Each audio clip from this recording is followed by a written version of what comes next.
I didn't make a video last week, so to make up for that, I am going to do absolutely nothing different. For this episode of Obscure Furry Media, we're going to be talking about, looked into that a little bit, a 1993 animated film called Mouse Soup. It's either 1993 or 92. I've seen two different things on the internet. I'm not totally sure, but I'm pretty sure, whatever that means, that it's 93.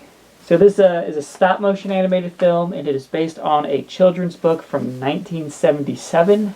So in this film, it's like a 20-minute movie. It's not like a feature or anything, but within it there is a mouse reading a book of spooky stories, and whatever story he's reading is actually kind of disturbing. Something about the character finds a giant toe buried in his backyard, and then the mouse eats it. And the book of scary stories he has looks a lot like one of the scary stories to tell in the dark books.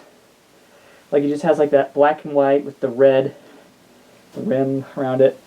Oh my god. But anyway, the mouse character, is this confusing already? We got a mouse reading a book about another mouse. The mouse that's reading the book, okay? He starts getting chased by a weasel that wants to eat him. This weasel eventually catches him and wants to put him in a pot of mouse soup. And the mouse is like, slow your roll there. You can't just cook me like this. You gotta throw some stories in to make the soup taste good. And the weasel, I think he's got maybe like a disability or something. He's a little slow. But the weasel's like, okay, how do I put stories into the soup? So the mouse starts telling stories, mainly to just kind of stall the weasel, and this eventually leads to the mouse finding a way to escape at the end. But you gotta watch the movie to see how all that works out. Are you crazy? I can't just give everything away. But I guess I should talk about the different stories. So this is, I guess, an anthology film, essentially. The first story involves a mouse getting a beehive falling on his head, and then he's just being swarmed by bees. It seems better when you watch it than me trying to summarize something that's already very basic. He's basically just got to figure out how to get these bees off of his head. The next story after that is about two stones that are just sitting on the side of a mountain. They're stones, they can't move or anything, but they have mouths for some reason, I don't know.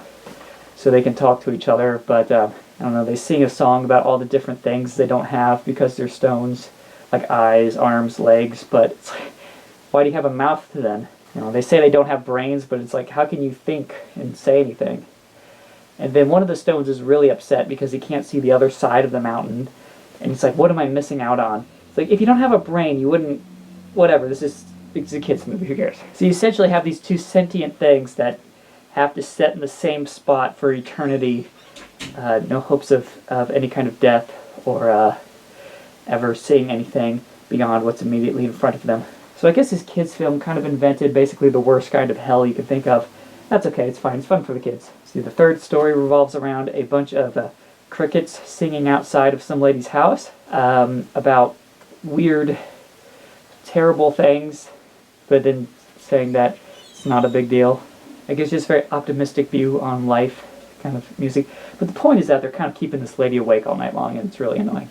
That's also probably, I'm going to say, the funniest story of the film. It's friggin' hilarious, I love it.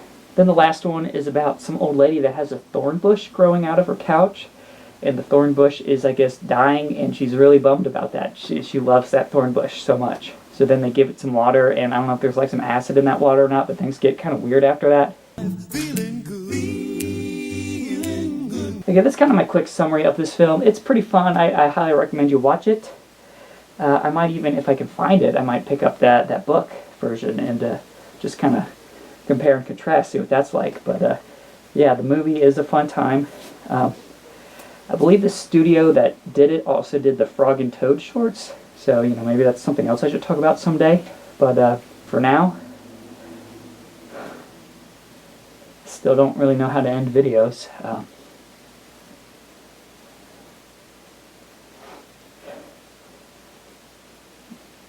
went out shopping yesterday. I love to eat bologna.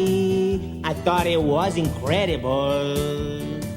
But then I saw them when they make it. Now I think he's inedible.